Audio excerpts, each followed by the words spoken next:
Om Sai Ram. Welcome to Sai Samarpan channel. मैं हूं आपके साथ में विन्नी और आज मैं आपसे बात करने आई हूं कि अगर माँ भगवती का आगमन अगर आपके घर पे होता है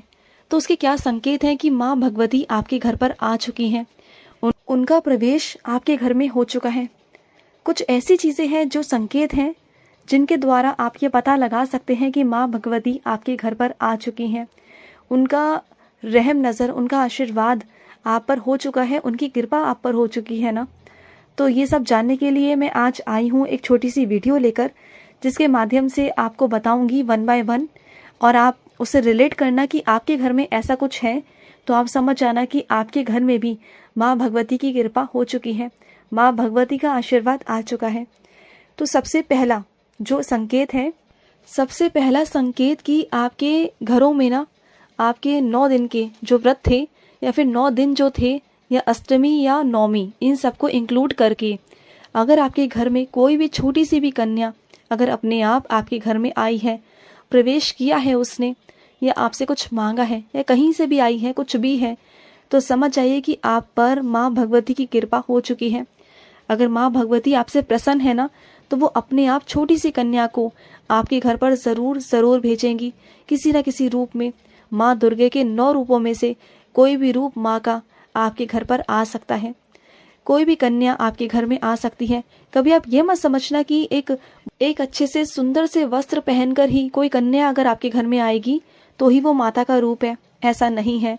अगर माता को आना है आपके घर पर, वो किसी भी रूप में आ सकती है। अगर वो किसी गरीब या फकीर के बच्चे के रूप में भी आएगी ना, किसी छोटे से बच्चे के रूप में या किसी कन्या के रूप में आएगी ना, तो समझ जाओ कि वो माँ ही है। क्योंकि अक्सर ईश्वर ना अच्छी चीज़ों में, अच्छे कपड़ों में नहीं आते, वो हमेशा ऐसे भेष में आते हैं जब वो आपकी परीक्षा ले रहे होते हैं। तो ज़रूरी नहीं है कि वो बच्ची जो है, जो वो कन्या है, वो सीधा आपके यहाँ पर ऐसे आए जैसे कि वो बहुत सुंदर है, उसके पास बहुत सुंदर सुंदर कपड़े हैं, या वो बहुत अच्छे घर से है। ऐसा नहीं है। वो किसी गरीब घर से भी आ सकती है, उसके कपड़े फटे पुराने भी हो सकते हैं, या फिर वो गोद में भी आ सकती है, किसी फकीर के, किसी के साथ में, किसी के मांगने वाले के साथ में, किसी के गोद में भी वो आ सकती है। अगर वो आपके घर पर आई है, किसी के भी द्वारा आई है और आपसे कुछ मांग कर रही है ना 9 दिनों के अंदर, तो समझ जाइए कि माँ आपकी परीक्षा लेने आपके घर पहुँच चुकी है और वो आपके घर पर आना चाहती है और उनके चरण आपके घर पर पड़ चुके हैं। क्योंकि जब वो आपसे कुछ लेती है ना, कुछ भी दक्षिणा या फिर कुछ भी, तो वो उसके बदले आपको बहुत सारा, ढेर सारा आशीर्वाद देकर वो वहाँ से जाती हैं। और दूसरा संकेत, जब माँ आपके घर पर 9 दिनों तक विराजित रहती है ना, तो आपके जो घर का दिया है, जो आप दिया जलाते हैं ना, वो दिए की लौ हमेशा जलती सी रहती है, उसमें एक फूल बन जाता है। कभी आप नोटिस करना कि वैसे आपके नॉर्मल दिनों में फूल नहीं बनेगा, लेकिन जब ईश्वर आपसे प्रसन्न होंगे ना, उस दिन आपके दिए में फूल ज़रूर बनेगा। और जो आपके दिए की लौ होगी ना, वो बहुत तेज़ होगी, बहुत तीव्र होगी, बहुत अलग सा अनुभूति होगी आपको। बहुत ऐसा लगेगा कि जैसे कि ईश्वर इस दिए में ना विराजित हो गए हैं, इस अग्निदेव में विराजित हो गए हैं। तो अगर आपके घर में 9 दिन तक ये दिया जलता रहा, और जब भी आपने वो दिया जलाया, चाहे आप अखंडित दिया जलाएं या फिर आप रोज़ का दिया जला रहे हैं पूजा के वक्त, तब भी अगर आपके घर में अगर पॉजिटिविटी है, सकारात्मकता है ना, तो वो दिए से मालूम पड़ेगी। क्योंकि दिया एक ऐसा महत्वपूर्ण चीज़ है जो ईश्वर से कनेक्टेड होता है। अगर ईश्वर प्रसन्न होते हैं ना आप पर, तो आपके जो दिए की लौ है ना, वो हमेशा लंबी से लंबी और तीव्र रहती है। उसमें एक अलग सा ही आकर्षण, एक अलग सी ही पावर, एक अलग सी ही शक्ति नज़र आती है, एक अलग से ही अनुभूति होती है। कभी भी आप नोटिस करना। और तीसरी बात, सबसे इम्पॉर्टेंट, कि जब भी आपके घर में सुगंधित चीज़ें रहती हैं ना, जब भी आपके घर में लोबान की, इत्र की और सुंदर सुंदर फूलों की, खुशबूदार फूलों की एक महक सी आती है ना, अलग सी महक, एक खुशबूदार सी महक कि चारों तरफ आपका घर महकता है। कभी आप नोटिस करना कि कई लोगों को आपने देखा होगा, या कई लोगों के घरों में आपने देखा होगा कि उनके घर में आप चले जाओ और उनका घर ऐसा होता है जैसे उदास सा हो। घर में सब कुछ होगा, लेकिन घर में ना वो सकारात्मकता से महसूस नहीं होगा, आपको अच्छा सा महसूस नहीं होगा। क्योंकि वहाँ की जो वाइब्रेशन होगी ना, जो वहाँ की वाइब्स होंगी, वो बहुत अजीब सी होंगी, बहुत अलग सी होंगी। और कई लोगों का घर बहुत चाहे छोटा होगा ना, सुंदर होगा और उनके घर में एक अलग सी ही सुगंध आ रही होगी, मन सी मोहने वाली एक बहुत प्यारी सी सुगंध, जैसे कि कुछ है यहाँ पर, कोई पॉजिटिविटी है, कोई शक्ति है, कोई ताकत है, जैसे ईश्वर का आशीर्वाद है उस घर पर। कुछ ऐसी चीजें ना आपको महसूस होनी शुरू हो जाती हैं, एक सुगंध सा अगर आपके घर में आ रहा है ना, अगर आपके घर में सकारात्मकता लग रही है, आपको लग रहा है कि हाँ कुछ तो है, कुछ अलग सा तो है, तो समझ जाइए कि माँ भगवती आपके घर पर है, विराजित है। और चौथा संकेत कि जब 9 दिनों के अंदर ही अंदर तब आपके पास में कोई वैष्णो देवी से कोई प्रसाद लेकर आए, या फिर माँ भगवती की कोई फोटो, कोई तस्वीर, या 9 देवियों में से किसी भी रूप की तस्वीर की फोटो अगर आपके घर पर आ रही है, कोई स्वरूप आ रहा है, कोई फोटो आ रही है, तो आप समझ जाओ कि माँ भगवती का आशीर्वाद है आपके ऊपर, या फिर प्रसाद पहुंच रहा है आपके पास में कहीं ना कहीं से। आपके जाने की इच्छा थी लेकिन आप नहीं जा पाए, लेकिन माँ ने आपके घर पर प्रसाद भिजवा दिया, तो समझ जाइए कि माँ आप पर बहुत प्रसन्न है, वो आपसे बहुत प्यार करती है। आप नहीं जा पाए लेकिन माँ आपको खुद आशीर्वाद देने आपके घर पहुंच गई, चाहे वो प्रसाद के रूप में हो, चाहे वो किसी तस्वीर के रूप में हो, चाहे वो किसी फोटो के रूप में हो, चाहे वो किसी स्वरूप के रूप में हो, मूर्ति के रूप में हो, या कैसे भी हो, किसी भी फॉर्म में हो, अगर वो आपके घर पहुंच रही हैं, चाहे कैसे भी पहुंच रही हैं, समझ जाओ कि उनका आशीर्वाद, उनकी रहम नज़र, उनकी नज़र आप पर पड़ चुकी है आपके घर पर, और वो आ रही हैं आपके घर पर, उनका आशीर्वाद है आपके पास। क्योंकि अगर कोई भी तस्वीर, कोई भी फोटो, कोई भी प्रसाद ऐसे ही किसी के घर पे नहीं पहुंच सकता, जब तक माँ का आशीर्वाद ना हो, किसी भगवान का आशीर्वाद ना होना, तो वो पहुंच ही नहीं सकता, किसी कीमत पे नहीं पहुंच सकता। और 5वां संकेत, अगर आपको 9 दिनों के अंदर माँ का कोई सपना दिखाई दे रहा है, या सपने में कोई कन्या दिखाई दे रही है, या माँ दुर्गा की आपको कोई तस्वीर, आपको किसी जागरण में आप कहीं गए हो, या आपको कहीं के मंदिर का, स्थान का, कहीं के भी दर्शन हो रहे हैं ना, तो आप समझ जाओ कि आप पर ना कृपा तो हो रही है। क्योंकि अक्सर ईश्वर ना साक्षात रूप में तो सामने नहीं आ सकते, लेकिन वो स्वप्न के द्वारा बहुत जल्दी आपके सामने आते हैं, आपको साक्षात दर्शन भी देते हैं। अगर आपको किसी कन्या के रूप में दर्शन हो रहे हैं, किसी कन्या के दर्शन हो रहे हैं, तो आप समझ जाओ कि माँ की कृपा आप पर है। या फिर किसी किसी को माता का जागरण दिखाई दे रहा है, या फिर ये दिखाई दे रहा है कि वो किसी अच्छे स्थान पर है, किसी तीर्थ स्थान पर है, या किसी अच्छे माहौल में है, सकारात्मक माहौल में है, वहाँ पूजा पाठ चल रही है, वहाँ भजन कीर्तन चल रहे हैं, तो समझ जाओ कि माँ की कृपा है आपके ऊपर, दैवीय शक्तियाँ हैं आपके साथ, जो आप पर रक्षा कर रही हैं, आपके ऊपर अपनी कृपा बरसा रही हैं, जो आप पर अपना प्यार नौछावर कर रही है ना, तो आप समझ जाओ कि हाँ ऊपर वाले की कृपा है आपके पास।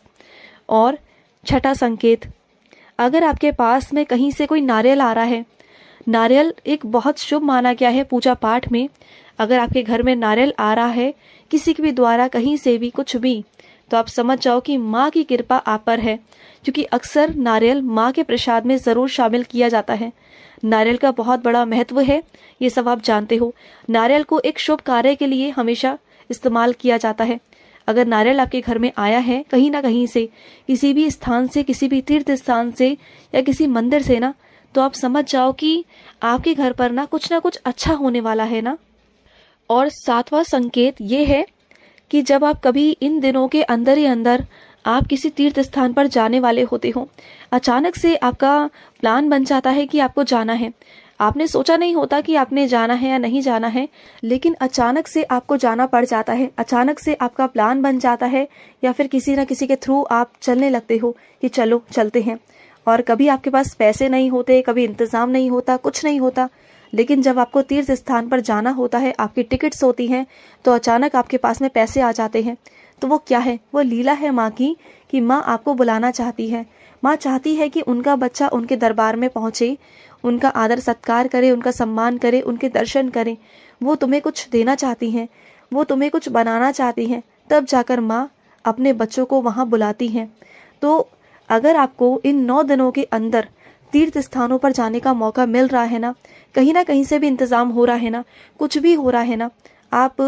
बहुत परेशान हो, आपके पास पैसे है ही नहीं, लेकिन अचानक से इंतज़ाम हो रहा है, या फिर आप किसी और के साथ जा रहे हो, कैसे भी जा रहे हो, या कभी कभी होता है कि हम अकेले हैं, हम नहीं जा पा रहे, लेकिन उसके बावजूद अचानक से हमें किसी और का साथ मिलता है और हम चल पड़ते हैं। तो वो सब लीला है, वो सब ऊपर वाला लीला बनाता है अपने पास बुलाने के लिए। अगर वो ना बुलाना चाहे ना तो हमारी इतनी हिम्मत नहीं कि हम अपने पैरों को, कदम को भी ना अपने घर से बाहर निकाल दें। अगर उनकी मर्जी नहीं होगी ना तो हम जा नहीं सकते। उनकी मर्जी के बिना तो एक पत्ता भी नहीं हिलता, तो हम तो फिर क्या ही कर सकते हैं ना। और 7वां संकेत, अगर गौ माता आपके द्वार पर बार बार आ रही है ना, गौ माता रोज आपके द्वार पर पहुंच रही है, तो समझ जाओ कि गौ माता ना माता का ही रूप है। जो माँ ना आपके घर में पहुंच रही हैं कामधेनु के रूप में, वो सेवा लेने आई हैं आपसे, दर्शन देने आई हैं आपको। अगर माँ इन 9 दिनों के अंदर आपके घर में रोज आ रही हैं, आपके घर के द्वार पर पहुंच रही है ना, और आप रोज उनकी सेवा कर रहे हो, कुछ ना कुछ उन्हें खिला रहे हो, तो आप उनकी सेवा कर रहे हो। किसी न किसी रूप में, कामधेनु के रूप में माँ आपके घर पर विराजित हैं, और माँ आपके घर पर रोज आती हैं आपसे सेवा लेने, क्योंकि वो आपसे प्रसन्न है और इस कारण वो रोज आपके पास आती हैं। वरना सोचो ना, दुनिया में तो बहुत सारे घर हैं, तो वो हर घर में जा सकती हैं, लेकिन वो आपके ही घर में आ रही हैं, आपके ही द्वार पर आ रही है, आपके दरवाजे पर आ रही हैं। तो वो ऐसे नहीं आती। अगर कोई पशु पक्षी, अगर कोई कीड़ा भी अगर आपके घर में पहुंच रहा है ना, तो उस ईश्वर की मर्जी है कि उसे आपके घर से कोई दाना पानी लेना है, तब जाके वो आपके घर में आ रहा है। बिना उनके इशारे के तो कोई भी ना, एक चींटी भी आपके घर में नहीं आ सकती। अगर एक चींटी भी आपके घर में है ना, तो वो उस ऊपर वाले की मर्जी है कि उनको, उस चींटी को आपके घर से कुछ खाना है, उनका दाना पानी है इस घर में, इसलिए वो आती हैं। 8वां संकेत, जब आप इन 9 दिनों में पाठ पूजा करते हैं ना, तो आपका मन इन 9 दिनों में इतना शुद्ध हो जाता है ना कि आपका मन एकाग्र हो जाता है, चंचल मन हट जाता है, और इतना मन करता है पाठ पूजा करने का, हमेशा माता के बारे में जानने का, ईश्वर के बारे में जानने का, आध्यात्मिक रास्ते पर चलने का मन करता है। किसी के बारे में बुराई, निंदा, ये सब छोड़ के ना, इन सबको परे रख कर ना आप एक आध्यात्मिक के रास्ते पर चल पड़ते हो। एक बहुत अच्छा सा आपको महसूस होने लगता है, सकारात्मकता सी महसूस होने लगती है कि हाँ कुछ अच्छा हो रहा है। आप नोटिस करना कि जब हमारे साथ कुछ बुरा या कुछ भला सा होने वाला होता है ना, तो हमें पहले से ही एहसास सा हो जाता है, हमारे मन को, हमारी अंतरात्मा को, जब कुछ बुरा होने वाला होता है। और जब कुछ अच्छा सा होने वाला होता है ना, तो मन खुश खुश सा रहता है, अच्छा सा लगता है ना। तो बस अगर आपका मन इन 9 दिनों के अंदर बहुत अच्छा सा है, आपके मन में सकारात्मकता है, किसी के लिए कोई द्वेष भाव, लालच, लोभ, माया, अहंकार कुछ नहीं ना, आपका मन बिल्कुल साधारण सा है, कुछ नकारात्मक विचार आते भी हैं तो वो चले जाते हैं, तो समझ जाओ कि आप पर ना माँ भगवती की कृपा हो चुकी है, उनका आशीर्वाद आप पर हो चुका है, क्योंकि आपको सकारात्मक महसूस होता है। और 9वां संकेत, जब आप सुबह ब्रह्म मुहूर्त में आपकी अचानक से नींद खुल जाए ना, जब आपको लगे कि हाँ सुबह सुबह आरती करनी है, माँ की काकड़ आरती करनी है, सुबह सुबह उठना है, आपको जोत जलानी है, आपको बस यही लगता है कि फटाफट से पूजा पाठ करनी है, स्नान करके आपको पूजा पाठ करनी है, आपको दुर्गा चालीसा पढ़नी है। और आप नोटिस करना कि ये 9 दिनों के अंदर ना आप सही से पूजा पाठ कर पाओगे। एक आसन बिछाकर तरीके से आपका जो समय होगा ना पाठ पूजा करने का, वो बिल्कुल निर्धारित होगा, बिल्कुल सही होगा। आप 4-5 काम छोड़ के या 10 काम छोड़ के ना आप पूजा पाठ करोगे, कभी आप नोटिस करना। और वैसे आप आगे पीछे करते रहते होंगे, लेकिन इन दिनों में ना आपको जो रूटीन होगा ना वो बिल्कुल सही होगा।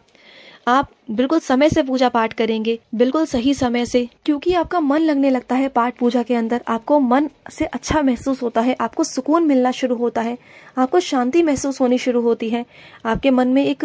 ठहराव सा आता है, एक रुकावट सी आती है, एक बहुत अच्छा सा महसूस होता है। और आपका ना आलतू फालतू चीज़ें खाने का मन नहीं करता, आप सात्विक भोजन खाना पसंद करते हो, बिल्कुल शुद्ध भोजन, आपका खाने का इधर उधर का बिल्कुल मन नहीं करता, कोई फालतू चीज़, कोई चीज़ ऐसी जो निषेध हो ना, वो सब चीज़ें खाने का बिल्कुल मन नहीं करता, आप बिल्कुल शुद्ध शाकाहारी भोजन खाना पसंद करते हो। और यही कुछ संकेत है कि माँ आपके घर पर विराजित है। तो यही कुछ संकेत है कि माँ आपके घर पर विराजित है। आप इन सब संकेतों से पता लगा सकते हैं कि इन संकेतों में से आपके ऊपर कौन से लागू हो रहे हैं, कौन से आपसे मैच कर रहे हैं। तो माँ भगवती आपके घर पर विराजित है,